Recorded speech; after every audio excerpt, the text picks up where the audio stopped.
Chosen one, listen to me carefully. I have an urgent and important message to share today, and this message is not for everyone. This is only for those who truly walk the divine path of God. If you are not serious about your faith, if you are only curious but not committed, this message is not for you. You can leave now without guilt. But if you are still here, it is because God Himself allowed this message to reach you, and it has reached you at the exact moment you needed it. Not early, not late, right on time. This message will not entertain you. It will align you. It will not flatter your ego. It will awaken your spirit. Today, I am speaking directly to you because the 144,000 are waiting, and you are not just one of them. You are called to lead. This calling is heavier than you think, but it is also holier than you realize. Something is shifting in the spiritual realm, and you can already feel it in your heart. By the time you reach the end of this message, many questions you have carried silently will finally make sense. Stay with me. Before we continue, chosen ones, give a like to this video, subscribe to the channel if you haven't already, turn on the bell icon, share this message with other chosen ones, and comment 444 in the comments to declare that you are ready to step into God's divine leadership calling.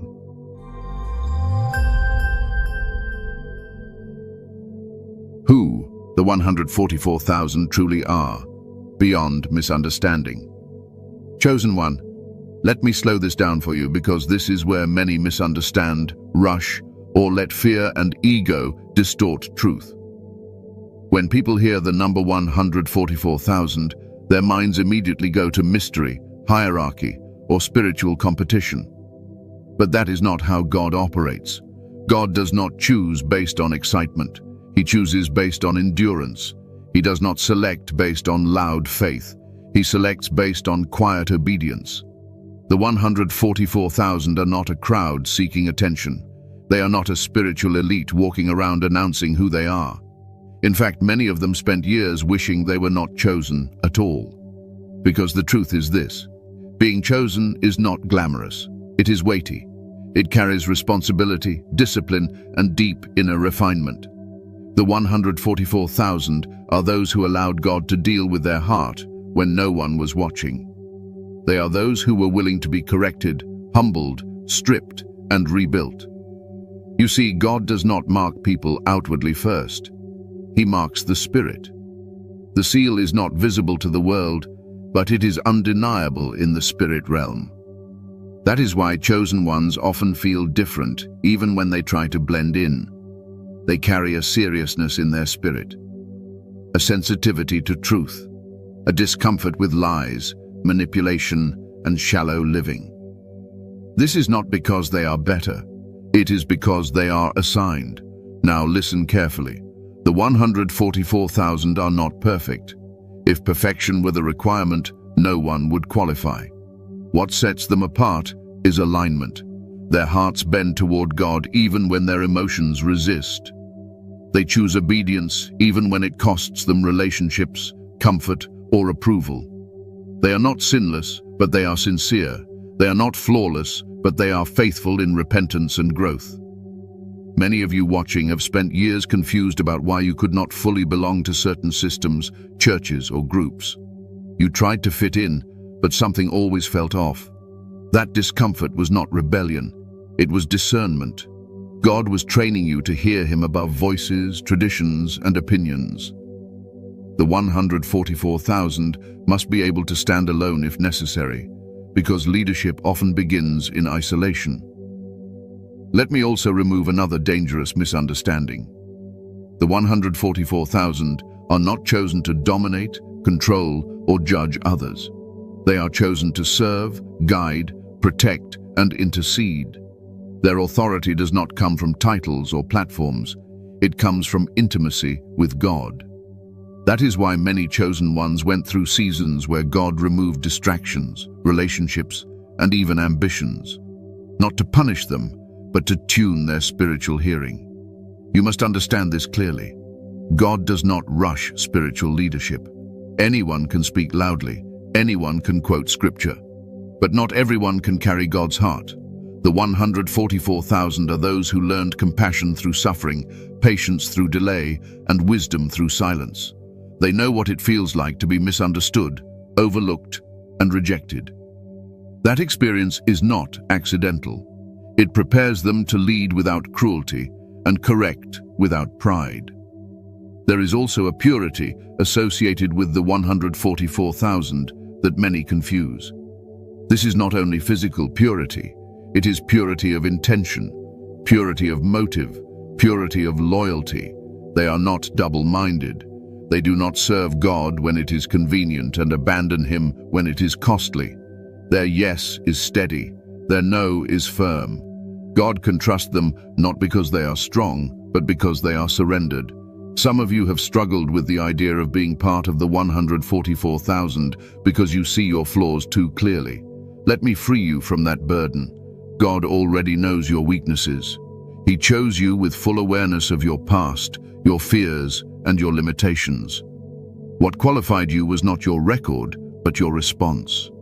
When God corrected you, you listened. When He disciplined you, you did not run. When He asked you to let go, you obeyed even while grieving. The 144,000 are also unified in spirit, even if they never meet physically. They recognize truth when they hear it. They feel disturbance when deception rises. They are spiritually alert. That is why many of you sense shifts before they happen. You feel heavy without knowing why. You feel urgency without clear explanation. This is not anxiety. This is spiritual awareness developing. Let me also say this with clarity and calm authority. Not everyone who claims to be chosen is part of the 144,000. And not everyone who is part of the 144,000 is aware of it yet. God reveals identity in stages. First, He forms character. Then He reveals calling. If calling comes before character, pride destroys the vessel. That is why God kept many of you hidden, delayed, and uncomfortable. He was protecting your assignment. The 144,000 are those who learn to submit their ego, their desires, and their timeline to God. They stopped asking, "Why me?" and started asking, "What now, Lord?" That shift is maturity, and maturity is what leadership requires. These are people God can trust in crisis. People who will not panic when pressure rises. People who will not compromise truth for applause. Chosen one, if this resonates deeply, it is not coincidence. It is recognition. You are not discovering something new. You are remembering something eternal. The confusion you once felt is being replaced by clarity. The fear is being replaced by peace. And the calling that once felt overwhelming is beginning to feel familiar. This is who the 144,000 truly are. Not a mystery to fear, not a title to chase, but a responsibility to carry with humility, discipline, and unwavering faith. And as we continue, you will understand even more clearly why you were not just included among them, but prepared to lead. And let me add this, chosen one, because your spirit needs to hear it clearly. The 144,000 are not driven by fear of missing out, nor are they motivated by reward alone. They are moved by responsibility. When God speaks, something inside them responds before logic has time to argue. That is not emotion. That is recognition. Spirit responding to spirit. Many of you wondered why you could never fully rest in a shallow version of faith. Why surface-level teachings left you hungry. Why entertainment disguised as spirituality never satisfied you. That hunger was not dissatisfaction, it was preparation. God was training your discernment to recognize depth, truth, and weight. The 144,000 are not entertained by noise. They are nourished by truth. You were also taught restraint. You learned when to speak and when to remain silent, when to act and when to wait. This balance did not come naturally. It was forged through mistakes, corrections, and divine patience. God was teaching you how to carry authority without aggression and confidence without arrogance. Understand this. The world may never applaud you, but heaven recognizes you. Angels respond to alignment, not attention, and God entrusts influence to those who will not misuse it. That is why your journey looked slower, heavier, and lonelier than others. You were not delayed, you were being refined. So breathe. Let your shoulders relax. You were never behind. You were being prepared. Why you were chosen to lead, the mark on your life. Chosen one, I want you to listen to me without rushing, without doubting, without arguing with what your spirit already knows. You were not chosen to lead by accident. There has been a mark on your life long before you had language for it. Long before you understood God. Long before you even trusted yourself. That mark has been speaking quietly through every season of your life. You noticed it early, even if you could not explain it. You felt different, not superior, just different. You sensed things others ignored. You questioned what others accepted without thought. You felt deeply, and sometimes that depth felt like a burden. You were sensitive to injustice, hypocrisy, and spiritual emptiness. This was not weakness. This was awareness. God was already shaping the lens through which you would see the world. Leadership did not come to you through applause, it came through pressure. While others were being affirmed, you were being tested. While others were being comforted, you were being corrected. You walked through seasons where nothing made sense, yet something inside you refused to quit. That persistence was not stubbornness. It was calling. God was teaching you how to stand when reassurance was absent. You were chosen to lead because you know how it feels to be misunderstood. You know the pain of being judged without being known. You know what it is like to give your best and still be overlooked. That experience carved humility into your spirit. It stripped you of the desire to dominate or control. It taught you empathy. And empathy is one of the greatest tools a leader can possess. Many of you did not grow up feeling supported. Some of you carried responsibilities too early. Others learned independence out of necessity, not choice. God allowed that not because He abandoned you, but because He was training you. Leaders must be able to carry weight without collapsing. They must know how to function when support is minimal and answers are delayed. Let me speak directly to the doubt you still carry. You often ask yourself if you are really qualified. You compare your inner struggles with the outward confidence of others. You wonder if your flaws disqualify you. Hear me clearly. God does not choose leaders because they are flawless. He chooses them because they are teachable. Your willingness to be corrected, refined, and reshaped is what set you apart. There were moments when you wanted to quit. Moments when you questioned God's silence. Moments when obedience felt unrewarded. But you stayed. Even when you were tired. Even when you were confused. Even when your faith felt fragile. That consistency marked you. Leadership begins with endurance. Anyone can start. Few can remain faithful through delay. You were also chosen because you are not easily intoxicated by power. Praise does not blind you. Titles do not define you. You crave peace more than recognition. That is rare. God cannot entrust influence to those who are addicted to validation. He gives authority to those who know how to return glory back to Him without resentment. Look at your life honestly. You were never able to live recklessly for long. Conviction always found you, even when you tried to ignore it. That inner correction was not condemnation. It was guidance. God was sharpening your conscience because leaders must be able to discern quickly and clearly. You were chosen to lead because you have walked through internal battles that forced you to know yourself. You confronted your fears. You faced your shadows. You learned where you were strong and where you were fragile. That self-awareness is not common, and it is essential. Leaders who do not know themselves end up hurting others. Some of you were isolated not because you were rejected, but because God was protecting you from premature influence. He did not want your voice shaped by noise. He wanted it shaped by truth. Solitude refined your thinking. Silence strengthened your discernment. Loneliness pushed you into deeper dependence on God. You were also chosen because you carry a calming authority. When you speak truth, it settles chaos. When you walk into confusion, clarity follows. You may not notice it, but others feel safe around you. That is not personality. That is spiritual presence.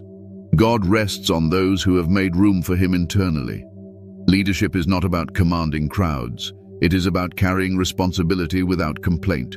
It is about making decisions rooted in wisdom, not impulse. God watched how you handled disappointment. He observed how you responded when things did not go your way. You did not become bitter. You became deeper. That maturity qualified you. Let me address something gently. Some of you tried to avoid leadership. You wanted a quiet life. You asked God to choose someone else. That reluctance did not disqualify you. It confirmed you. Those who crave leadership often seek power. Those who hesitate often understand the weight of responsibility. God trusts those who do not rush toward control. You were chosen because you know how to listen, not just to people, but to God. You pause. You reflect. You discern. You do not react impulsively. That patience will guide many. In a world addicted to speed, your steadiness will be healing. There is also a resilience in you that was forged through repeated disappointment. You learned how to rebuild when things fell apart. You learned how to start again without losing faith. That resilience will become a foundation for others who feel broken. Chosen one, leadership is already in you. It has been expressed in small ways long before it becomes visible in larger ones. How you care, how you speak, how you endure, how you forgive. These are not random traits. They are evidence of preparation. God did not mark you because you asked for it. He marked you because he could trust you with it. The calling to lead is not a burden meant to crush you. It is an assignment meant to mature you. And as you step into it, you will not become someone new. You will finally become who you always were. Breathe. Let the pressure lift. You are not chosen because you are perfect. You are chosen because you are aligned, and alignment is what heaven responds to. The silent waiting. Why the 144,000 are not moving yet. Chosen one, this is the part that has tested you the most. Not the battles, not the losses, not even the loneliness. The waiting, the silent, unmoving, unanswered waiting. And I want to speak to you calmly here, because many of you have quietly wondered if something is wrong, if you missed a step, if you delayed your destiny. Let me be clear with you from the beginning. The waiting is not a mistake. It is not a denial. It is not disobedience. It is design. God does not move his chosen ones in chaos. He moves them in order, and order always begins in stillness. The reason the 144,000 are not moving yet is because movement without alignment creates destruction. God is not interested in speed, he is interested in precision, and precision takes time. You see, silence is not absence. Silence is instruction without noise. Many of you expected the call to leadership to feel dramatic. You thought there would be a loud confirmation, instant clarity, immediate momentum. But God chose silence instead, because silence reveals what noise hides. It exposes impatience. It exposes insecurity. It exposes dependence on external validation. And until those things are healed, movement would be premature. The 144,000 are waiting because they are being synchronized. God does not activate individuals in isolation without considering the whole. This calling is collective, even though the preparation feels personal. Each one is being refined at a different pace, in a different environment, through different pressures. But the alignment happens simultaneously. Heaven moves like a symphony, not a solo performance. Many of you feel like you are standing still while the world rushes past you. Others are advancing, building, announcing, celebrating, and you are still waiting. That waiting is not stagnation, it is containment. God is strengthening your foundation so that when movement comes, you do not fracture under pressure. Let me address the frustration you have not spoken out loud. You have done the work. You have prayed, you have obeyed, you have changed, yet things still feel paused. Hear me carefully. God does not reward obedience with immediate results. He rewards it with trust, and trust comes before responsibility. The 144,000 are not moving yet because they are being taught restraint. Anyone can act. Few can wait. Waiting trains discernment. It teaches you to move when God moves, not when emotions push you. Leaders who move too early end up correcting damage later. God is saving you from that burden. You also need to understand this. Waiting is not inactivity. It is internal motion. While it looks quiet on the outside, deep restructuring is happening within you. Your priorities are shifting. Your desires are becoming simpler. Your tolerance for confusion is decreasing. Your discernment is sharpening. These changes are subtle, but they are essential. Many of you are being weaned off dependency. Dependency on people, dependency on systems, dependency on affirmation. God is teaching you how to stand without leaning. Because when leadership begins, others will lean on you. And if you are still dependent, the weight will overwhelm you. The 144,000 are also waiting because God is watching how you handle uncertainty. Will you panic? Will you compare? Will you compromise? Or will you trust? Waiting reveals faith in its purest form. Faith without evidence. Faith without applause. Faith without reassurance. Some of you feel like your life is on hold. Plans delayed. Opportunities stalled. Relationships stagnant. That pause is intentional. God is limiting distractions so you can hear Him clearly. When too many doors are open, discernment becomes difficult. God closes doors not to punish, but to focus. Let me say something that may surprise you. If God moved you earlier, it would cost you more than it would bless you. You would carry responsibility without rest, influence without wisdom, authority without peace. God is protecting your nervous system, your emotional health, your spiritual clarity.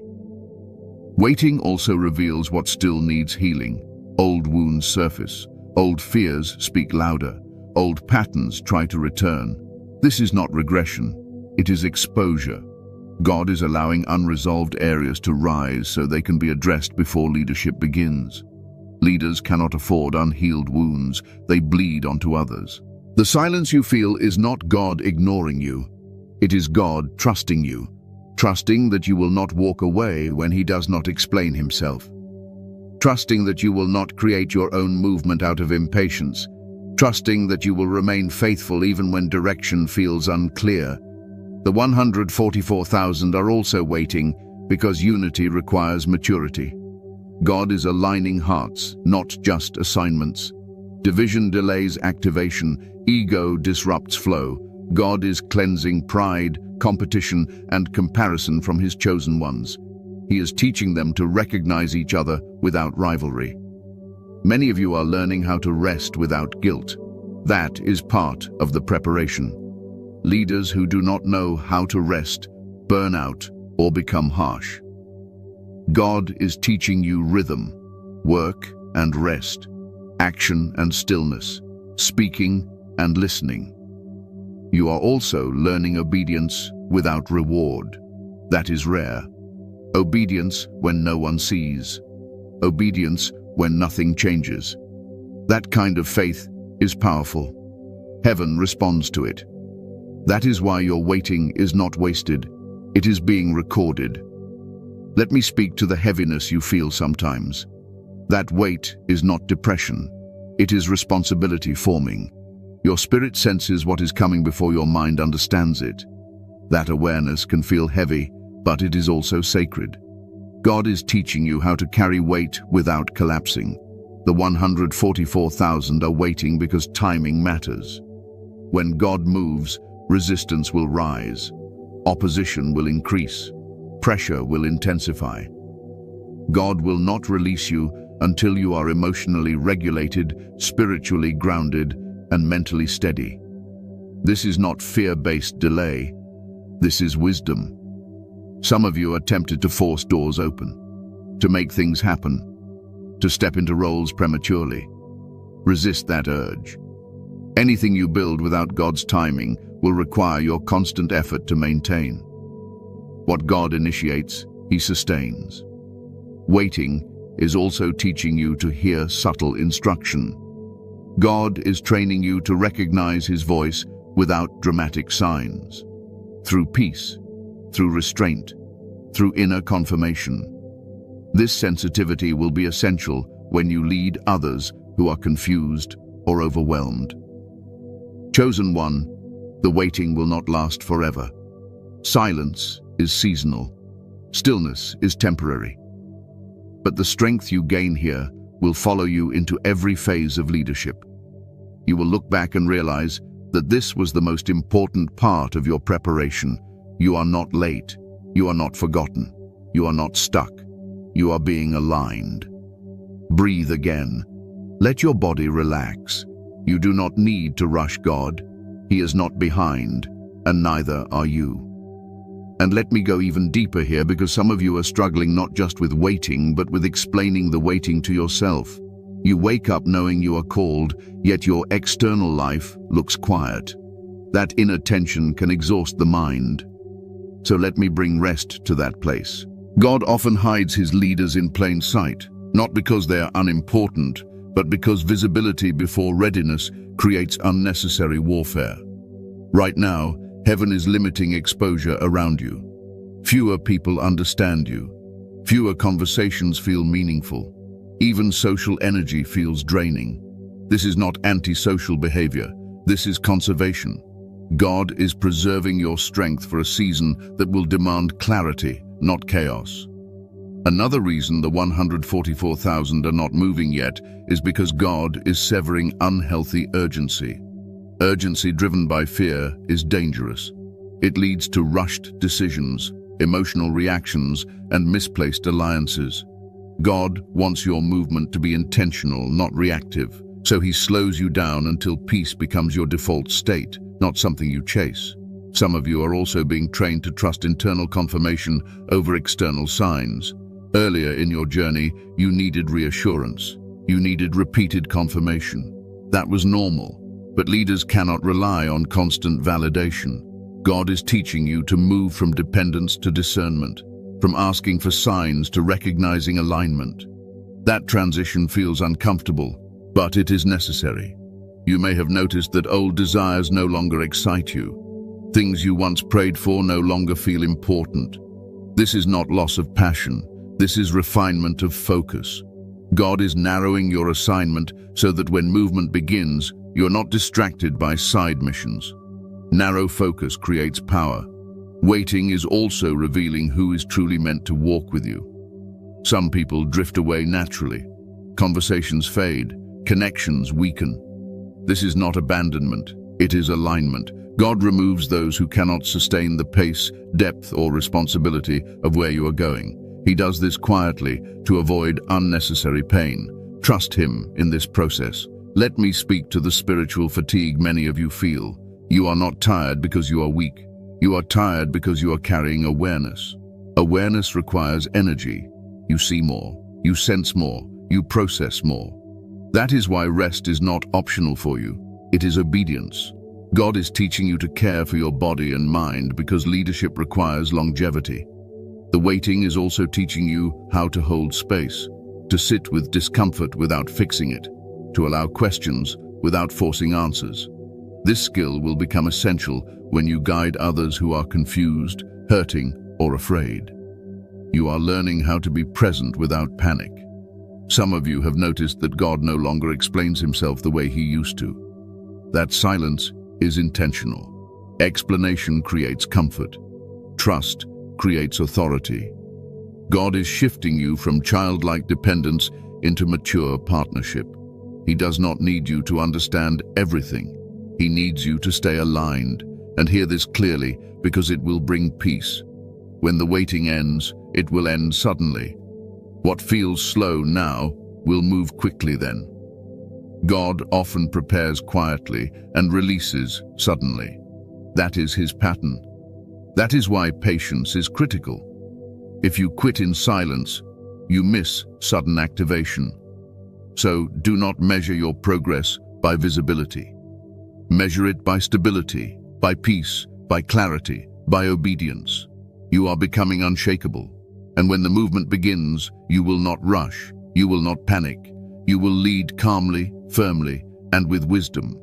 This waiting is not empty space, it is sacred ground, and you are standing exactly where you are supposed to be. Leadership without ego, the way God expects you to lead. Chosen one, now we step into something sacred and serious. Leadership without ego. This is where many fall away, not because they are not called, but because they misunderstand how God expects leadership to look. The world teaches leadership as dominance, visibility, control, and recognition. God teaches leadership as stewardship, restraint, responsibility, and service. And the two are not compatible. Let me say this clearly and calmly. If ego leads, God steps back.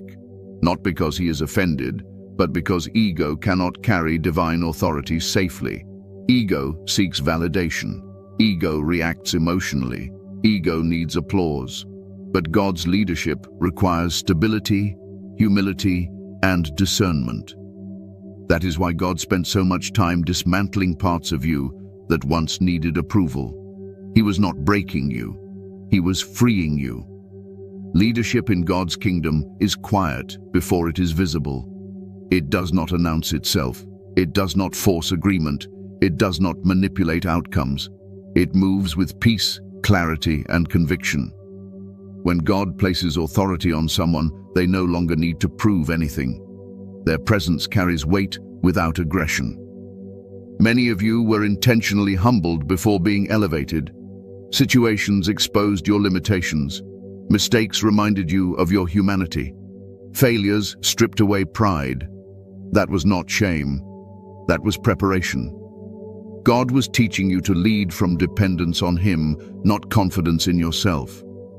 Ego-driven leadership needs to be seen. God-led leadership needs to be aligned. When you are aligned, people recognize truth without being convinced.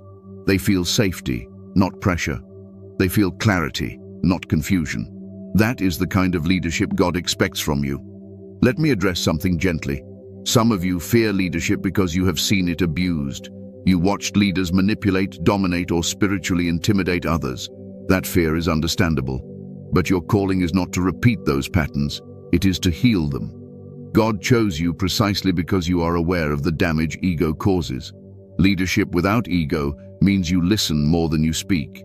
It means you pause before you act. It means you correct with compassion and firmness, not anger. It means you do not rush to be right. You value truth more than victory. You value people more than position. You were trained for this through restraint.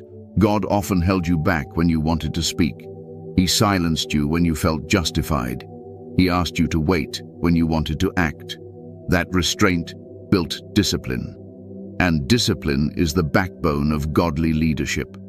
Another sign of ego-free leadership is emotional regulation. You do not lead from wounded reactions. You lead from healed awareness. That is why God allowed old wounds to surface and be addressed before activation. Leaders who have not faced their pain end up projecting it onto others. God protected you from that. Leadership without ego also means you do not see yourself as a savior. You are not here to rescue everyone. You are here to guide, support, and point people back to God. You carry responsibility, not ownership. That distinction keeps leaders grounded and prevents burnout. Let me speak to ambition for a moment. God is not against ambition. He is against ambition that replaces obedience. Holy ambition desires alignment over advancement. It asks, is this God's timing? Not, is this opportunity impressive? You have learned to ask the right questions, and that is why you were trusted. You will notice that true authority does not need volume. It does not need repetition. It does not need force. When you speak from alignment, one sentence can bring peace. One decision can restore order. That is not personality, that is presence. Leadership without ego also knows when to step back, when to delegate, when to let others grow. You are not threatened by the growth of others. You celebrate it. Ego competes. God-led leadership cultivates. That mindset is rare, and it is powerful. Some of you will be tempted to measure your leadership by impact, numbers, or recognition. Resist that temptation. God measures leadership by faithfulness, integrity, and endurance. Many of the most influential leaders in Scripture were misunderstood, resisted, and opposed. Yet they remained obedient. That obedience changed history. You were also taught silence, not because you lacked wisdom, but because wisdom matures in quiet. God taught you not to respond to every challenge, not to defend yourself against every accusation. That self-control is strength. It keeps leadership clean. Leadership without ego is deeply rooted in self-awareness. You know your limits. You know when to rest. You know when to ask for help. Pride hides weakness. Wisdom acknowledges it. God trusts leaders who are honest with themselves. Let me remind you of something important. Authority in God's kingdom flows from submission. The more you submit to God, the more authority you carry. This is why your prayer life deepened, why obedience became non-negotiable, why compromise no longer felt comfortable. You were being aligned to carry authority safely. Some of you fear that humility will make you weak. That is not true. Humility makes you unshakable. When ego is absent, criticism does not destroy you. Praise does not intoxicate you. You remain steady. That steadiness is leadership. You will also notice that people may resist you not because you are wrong, but because ego resists truth. Do not internalize that resistance. Do not harden your heart. Stay grounded. God will handle what you cannot. Leadership without ego is not passive. It is decisive. It makes hard choices with peace. It holds boundaries with love. It speaks truth without cruelty. This balance is not learned overnight. It is cultivated through years of refinement, years you have already lived. Chosen one, God does not need you to be impressive. He needs you to be faithful.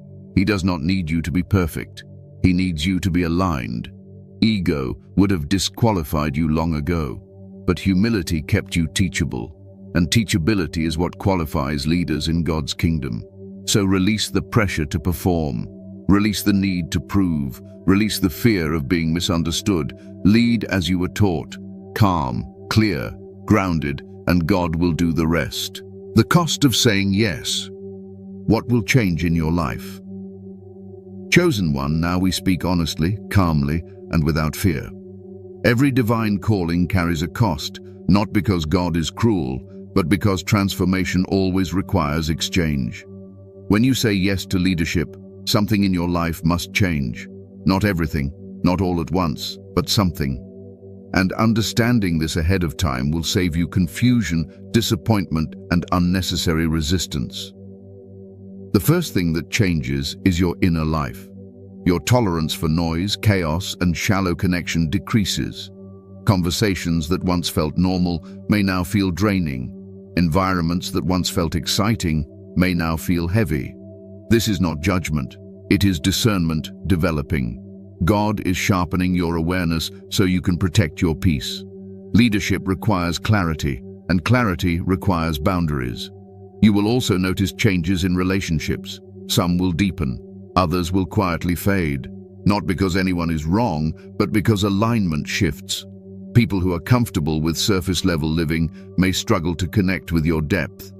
This separation can feel painful, but it is often gentle and necessary. God removes relationships that cannot sustain the responsibility you are stepping into. Another cost is misunderstanding. When you lead with integrity, not everyone will agree with you. Some will project their expectations onto you. Others will resist your boundaries. This is not failure. This is leadership. You must learn to be okay with being misunderstood without becoming defensive or withdrawn. You will also lose the luxury of impulsive living. Leadership requires intentionality. You will think before you speak. Pause before you react. Discern before you decide. This is not restriction. It is discipline. And discipline protects you from regret. There will be moments when obedience costs you comfort. God may ask you to stay silent when you want to speak, to wait when you want to move, to let go when you want to hold on. These moments are refining, not punishing. They strengthen your ability to trust God over your emotions. Some of you will experience loneliness at a deeper level. Leadership can be isolating, not because you are alone, but because responsibility creates distance. You will carry things others do not see. You will make decisions others do not understand. This loneliness is not abandonment. It is separation for clarity. Your emotional life will also mature. You will become more aware of your triggers, more responsible for your reactions, less willing to blame others for how you feel. This self-responsibility is not heaviness, it is freedom. Leaders who understand their emotions lead with wisdom, not reaction. Another cost is that you will no longer be able to ignore conviction. God's correction will become clearer and quicker. This is not harshness, it is closeness. The closer you walk with God, the more sensitive you become to alignment. This sensitivity keeps your leadership clean. You may also find that success feels different. Recognition may come, but it will not satisfy the way peace does. You will measure progress differently. By obedience, by stability, by impact, not applause. This shift can feel strange at first, but it brings deep fulfillment. Let me address fear directly. Some of you fear that saying yes means losing yourself. That is not true. You will not lose yourself. You will lose versions of yourself that no longer serve your calling. What remains will be clearer, stronger, and more authentic. You will also be asked to rest intentionally. Leadership without rest leads to burnout. God will not allow you to overextend the way you once did. He will interrupt you, slow you down, call you back to stillness. This is not delay, it is sustainability. Your spiritual life will deepen. Prayer will become less about asking and more about listening. Faith will become less emotional and more grounded. You will trust God even when feelings fluctuate. This stability will anchor others. There will be moments when you grieve what you are leaving behind. Simpler seasons, easier connections, less responsibility. Grief does not mean you made the wrong choice. It means you are human. God does not rush grief. He walks with you through it. You will also gain discernment about where to invest your energy. Not every request deserves a yes. Not every need is yours to meet. Leadership requires focus. God will teach you how to say no without guilt and yes without resentment. The cost of saying yes also includes accountability. You will be held to a higher standard, not by others, but by your own conscience. Integrity will matter deeply to you. Compromise will feel heavier. This is not pressure, it is alignment. Let me reassure you, God never takes without giving. What you release, He replaces with peace, clarity, and purpose. What you lose in comfort, you gain in meaning. What you sacrifice in familiarity, you receive in fulfillment. Chosen one, the cost is real. But so is the grace. You will not pay it alone. God walks with those He calls, and every change you experience will serve not only your leadership, but your healing. So do not fear the cost. Honor it, understand it, and step forward knowing that nothing essential will be taken from you. Only what no longer fits who you are becoming. And let me add this because some of you need reassurance at a deeper level. Saying yes to God does not mean your life becomes harder in the way your mind fears. It becomes simpler, even if it feels unfamiliar at first. Complexity fades. Confusion decreases. You may carry more responsibility, but you carry less inner conflict. That trade alone is worth it. You will notice that God begins to protect your energy more intentionally. Situations that once drained you will no longer have access.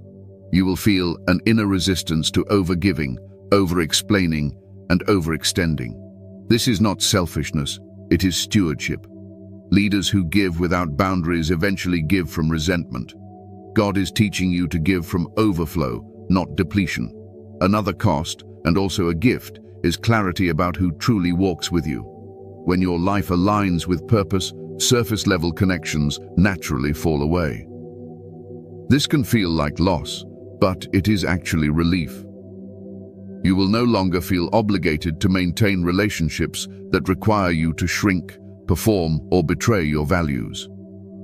God is making room for connections that respect your calling. Some of you will also feel a shift in how you experience time. You will become more present, less rushed, less anxious about outcomes. Leadership requires awareness of the moment, not obsession with the future. God will slow your inner pace so you can respond wisely instead of reacting emotionally. Let me speak to your fear of making mistakes. Yes, you will still make them. Leadership does not eliminate humanity, but you will recover faster, learn quicker, repent sooner. Growth will become intentional, not accidental. God corrects leaders because he cares, not because he condemns. And hear this clearly. Saying yes does not mean constant sacrifice. There will be seasons of joy, laughter, rest, and deep satisfaction. God is not building a life of burden for you. He is building a life of meaning, and meaning sustains you in ways comfort never could.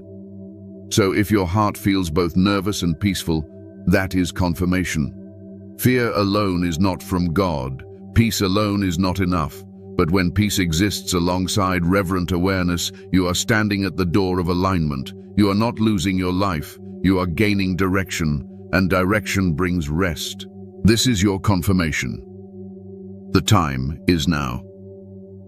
Chosen one, I want you to settle into this moment. Breathe slowly. Let your shoulders drop. Because what I'm about to say is not speculation, and it is not encouragement alone. This is confirmation. Not confirmation born out of emotion, but confirmation rooted in alignment. The time you have been sensing is not approaching. It is here, quietly, firmly, without drama. And if you are listening to this, it means you are ready to hear it. For a long time, you have lived between knowing and waiting, between preparation and release, between restraint and readiness. That tension was intentional. God was building stability inside you so that when the moment came, you would not rush, panic, or doubt yourself. And now, something has shifted. You may not see it outwardly yet, but internally, you feel more grounded than ever before. That grounding is the signal. This is not the kind of confirmation that pushes you into sudden action.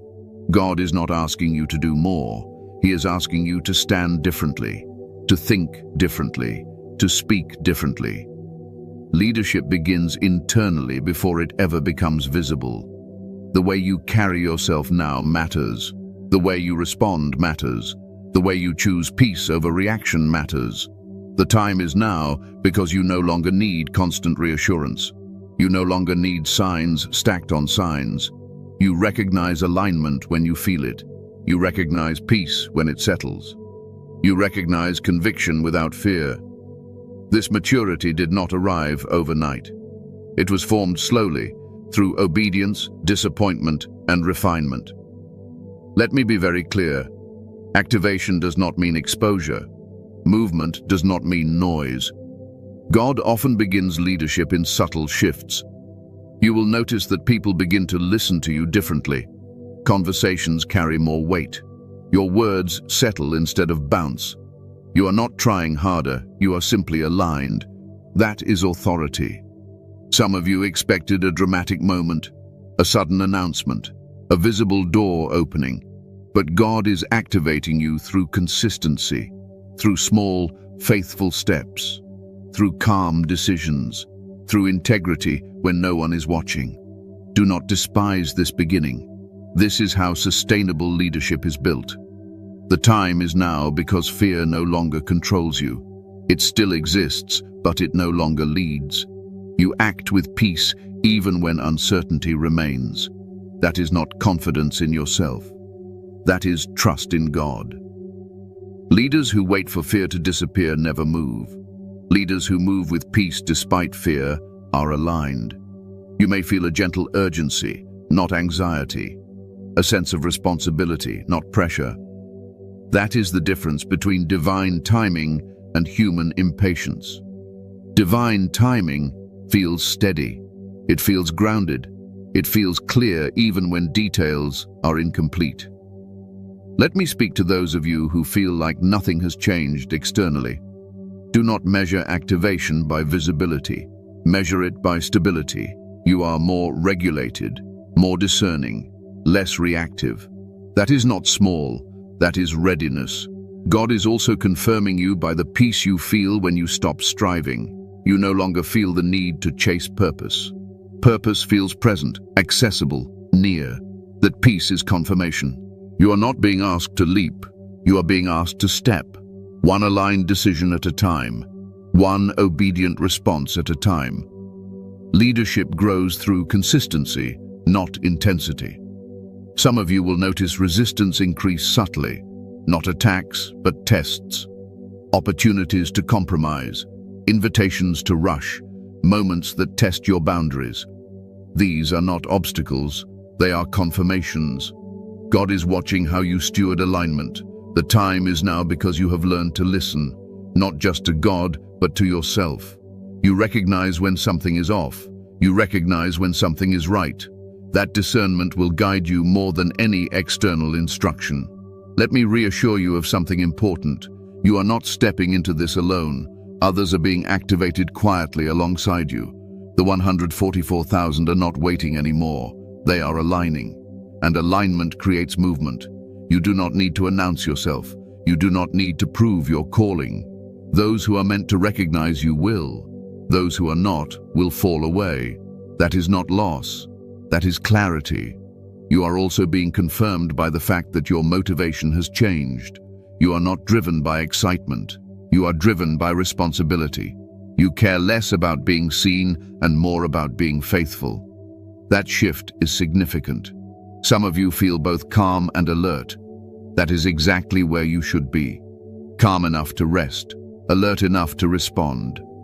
This balance is leadership. Let me speak directly to any lingering doubt. Doubt does not disqualify you. It keeps you humble. As long as doubt does not paralyze obedience, it is part of discernment. God is not looking for blind confidence. He is looking for steady trust. The time is now because you have stopped asking, "Am I ready?" and started asking, "How can I stay aligned?" That question marks maturity. You will make decisions now with a deeper sense of responsibility. You will speak with intention. You will move with peace. These are not dramatic changes, but they are powerful. Chosen one, this is your confirmation. Not because you feel special, but because you are aligned. Not because you are flawless, but because you are faithful. The season of preparation has done its work. Do not rush. Do not hesitate. Simply remain aligned. God will open doors at the right pace, and when they open, you will walk through them without fear. The time is now, and you are ready. Conclusion. Step forward in peace and authority. Chosen one, as we come to the end of this message, I want you to rest in this truth. You were never forgotten. You were never delayed. You were never overlooked. Every season you walked through had purpose. Every moment of waiting carried intention. And every part of you that was refined was done so with care. You are not stepping forward in confusion. You are stepping forward in peace. Not a fragile peace that disappears under pressure, but a grounded peace that holds you steady. This is the kind of peace that leadership requires. Calm, clear, and anchored in God. Remember this. You are not called to force outcomes. You are called to remain aligned. When you stay aligned, movement happens naturally. Doors open without strain. Influence grows without manipulation. Authority flows without ego. Trust God with the timing. Trust yourself with obedience. You do not need to become someone else to lead. You lead as you are, with humility, with discernment, with compassion and strength working together. The leadership God has entrusted to you is not meant to burden you. It is meant to mature you and bring clarity to others. If doubt tries to return, meet it with stillness. If fear whispers, respond with peace. You have already been prepared for this season. You do not need to rush ahead or look back. Stay present, stay grounded, stay faithful. Before you go, chosen ones, give a like to this video, subscribe to the channel if you haven't already, turn on the bell icon, and share this message with other chosen ones who are ready to step into their calling. And comment 444 in the comments as a declaration that you are aligned, ready, and willing to lead with peace and authority. Walk forward calmly. God is with you.